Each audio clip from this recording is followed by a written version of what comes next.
जनपद आजमगढ़ के लालगंज लोकसभा अंतर्गत बहुजन समाज पार्टी की विशाल जनसभा जनता सहयोग इंटर कॉलेज वही खड़गपुर मैदान में हुई। वहीं आयुक्त की जानकारी के लिए बता दें कि बहुजन समाज पार्टी के नेशनल कॉरिडोर आकाश आनंद उनके आगमन पर क्षेत्र पार्टी के कार्यकर्ता में बड़ा उत्साह देखा गया। वहीं लोकसभा लालगंज प्रत्याशी इंदु चौधरी ने चुनाव की तैयारी को लेकर बताया कि बसपा पुनः लालगंज लोकसभा की जीत भारी बहुमत से दर्ज करेगी।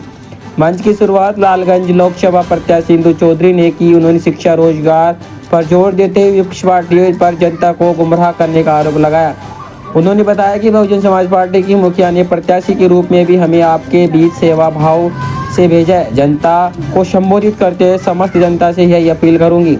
लालगंज की प्रत्याशी इंदु चौधरी जी और हम इस समय मई खड़गपुर मैदान में मौजूद हैं, जहां पर नेशनल कोऑर्डिनेटर आकाश आनंद जी पहुंच रहे हैं। आप देख सकते हैं। तो मैम जनता में जा रही हैं, क्या कैसा परिणाम जो है बहुजन समाज पार्टी को मिल रहा है? बहुत अच्छा है, सर्वजन लोगों का सपोर्ट मिल रहा है। सर्वजातीय समूह की मीटिंग्स हो रही है बार बार। अपने साथियों से तो मैम थोड़ा बताएं कि जो बीच में गैप रहा है, क्या इस बार पूरा हो पाएगा? बिल्कुल पूरा हो पाएगा। सर्वजन का जो है वोट मिल रहा है, सपोर्ट मिल रहा है, उनका प्यार दुलार सम्मान सब मिल रहा है। हम उसके लिए हमेशा आभारी हैं। मैम जो शिक्षा से सीधा राजनीति पे आप प्रोफेसर रही हैं, जनता में जा रही हैं, इस गर्मी के धूप में चिलचिलाती धूप में जा रही हैं, कैसा फेस कर रही है जनता? क्या कर रही है जनता? देखिए ऐसा है ना कि अच्छे लोग अगर राजनीति में नहीं आएंगे तो बुरे लोग हमेशा शासन आपके ऊपर करते रहेंगे। यही सोच करके हमने राजनीति में कदम रखा है और निश्चित रूप से जो जनता का सपोर्ट हमें मिल रहा है, ये लालगंज ही नहीं उत्तर प्रदेश में तमाम सीटों पे बहुजन समाज पार्टी अपनी दावेदारी बहुत मजबूती से रखेगी ही नहीं बल्कि जीत के भी आएगी। तो आज आकाश आनंद जी आ रहे हैं, क्या इसका फायदा बहुजन समाजवादी पार्टी को मिलेगा? बहुजन समाज पार्टी है, बहुजन समाजवादी पार्टी नहीं। पहली बात तो ये है, माननीय आकाश आनंद जी की रैली युवाओं को एक नया जो उत्साह का संचार कर रहा है और इसका लाभ केवल उत्तर प्रदेश ही नहीं बल्कि पूरी सीटों पे, समस्त सीटों पर जो है जरूर दिखाई देगा। हमारे साथ मौजूद थी लोकसभा प्रत्याशी इंदु चौधरी जी। घोटाला दुनिया का सबसे बड़ा घोटाला है और माननीय बहन जी के साथ जब मेरी मुलाकात हुई 21 मार्च को, उन्होंने हमारे सामने साफ साफ तौर पे इन सारी बातों पे चर्चा किया और ये कहा कि अगर पूंजीपति लोगों से आप सहारा लोगे तो उनको आपको उनका इशारा मानना पड़ेगा। हमारी बहन जी ने अकेली ऐसी पार्टी है बहुजन समाज पार्टी जिसने किसी भी पूंजीपति धन्ना सेठ से 1 रुपया कभी चंदा नहीं लिया, तो उनका पैसा नहीं लिया तो उनके इशारे पे काम नहीं करती है। ऐसे में सर्व समाज के लोगों से यही अनुरोध है कि 1950 में जो बाबा साहब डॉक्टर अंबेडकर संविधान बना के गए थे, वही संविधान बहुजन समाज पार्टी का मैनिफेस्टो है और वही भारत के संविधान को 100% लागू करने के लिए कटिबद्धता है बहुजन समाज पार्टी की मुखिया बहन कुमारी मायावती जी की। और आज मैं जब मुझे अवसर मिला है इस लालगंज लोकसभा में प्रत्याशी के रूप में आपको संबोधित करने का, तो समस्त जनता से यही अपील करूंगी कि सर्वजन हिताय सर्वजन सुखाय का नारा कोई चुनावी जुमला नहीं है बल्कि वो हकीकत है कि बहन जी के द्वारा किए गए कार्यों से सर्व समाज को जो लाभ हुआ है, सर्व समाज अपनी बहना के प्रति कृतज्ञता व्यक्त करे, आभार व्यक्त करे और ये 2024 का जो आम लोकसभा चुनाव हो रहा है, इसमें भारी से भारी संख्या में बहुजन समाज पार्टी का हाथी के सामने वाला बटन दबा करके बहन कुमारी मायावती जी को पीएम बनाने का रास्ता साफ करे। इन्हीं सारी बातों के साथ में मैं ये बात और कहना चाहूंगी उन तमाम पिछड़े समाज के भाइयों से कि जो पिछड़े समाज की बात हमारे माननीय लोहिया जी कहते थे कि मेरी पार्टी ही मेरा परिवार है, लेकिन मुसलमानों के रहनुमा बने रहने वाले लोगों ने ये कह दिया कि मेरा परिवार ही मेरी पार्टी है। इसलिए सावधान हो जाइए, ऐसे तमाम पीढ़ियों के रूप में जुमले जो आपके बीच में पहुंचाए जा रहे हैं, एक भी मुसलमान को राज्यसभा भेजने का साहस नहीं हुआ। मुसलमानों के खिलाफ हो रहे अत्याचार के खिलाफ बोलने का किसी के अंदर साहस नहीं है साहस तो सिर्फ और सिर्फ बहन कुमारी मायावती जी में। तो बहन जी के शासन रीतियों और नीतियों में आस्था और विश्वास व्यक्त कीजिए और जहां जहां भी आपको मौका मिले लालगंज और आजमगढ़ की जनता, साथ ही साथ जो अलग अलग जिलों की जनता है। लालगंज में तो 25 मई को चुनाव हो रहा है। हाथी के सामने वाला बटन दबा करके हम सबको अपना आशीर्वाद दीजिए। इन्हीं सारी बातों के साथ में यहाँ पधारे सभी अलग अलग गांव से आए हुए हमारे सभी प्यारे ग्रामवासियों, मेरी प्यारी बहनों, आप सबको ढेर सारा आभार। सभी को जय भीम, नमो।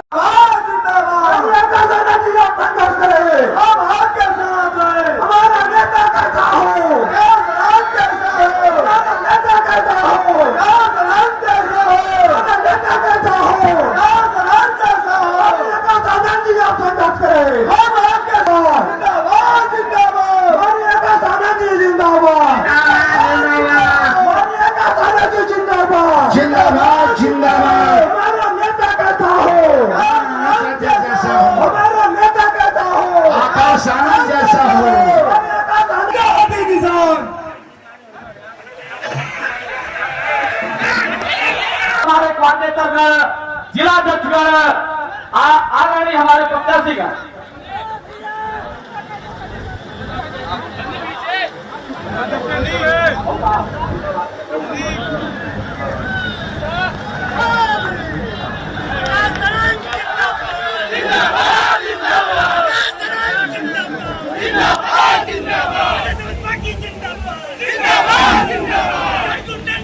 जो टैक्स जमा किया उसका तुम पैसा बांटते हो राशन के रूप में, तुमने कुछ नहीं दिया। गद्दारी की है, गद्दारी। साथियों 15 लाख बकाया है। 15 लाख बकाया है? नहीं, 15 लाख नहीं, करोड़ बकाया है मेरे भाई, करोड़ों बकाया है। इन्होंने तुम्हें चूना जो लगाया है वो समझाता हूं, करोड़ों का चूना लगाया है। तुम्हें पता है जब तुम दूध खरीदते हो तो जीएसटी जमा करते हो, चिप्स का पैकेट खरीदते हो तो जीएसटी जमा करते हो ना? पूरा देश वो जीएसटी जमा करता है। वो जीएसटी का पैसा ये फ्री राशन बांटने में लगा देते हैं। पता है क्या कीमत है उस राशन की पूरे देश को? आपके टैक्स के पैसे को पता है क्या कीमत पड़ती है? आप साल का 2 लाख करोड़ रुपया चुकाते हो, साल का 2 लाख करोड़ रुपया राशन की स्कीमों में चुकाते हो। अब आप बताइए, लाखों का चूना लगाया कि करोड़ों का चूना लगाया? करोड़ों का चूना लगाया। सही कहा।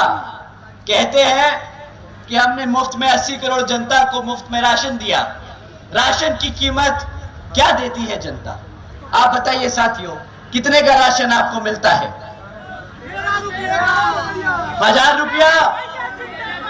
साल का 12,000 रुपए से ज्यादा का राशन तो नहीं मिलता ना माँ? नहीं।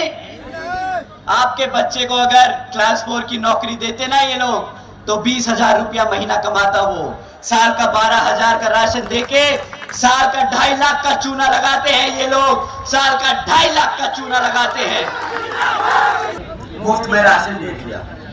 इन्होंने कहा था महंगाई कम कर देंगे, महंगाई के नाम पर क्या करा? आज पेट्रोल। अब दूसरा सवाल मैं अपनी माँ से पूछना चाहता हूँ, माँ गैस का सिलेंडर तुम्हारे घर में आता है, कितने का गैस सिलेंडर पड़ता है तुम्हें माँ? 1200 रुपए का माँ, 1200 रुपए।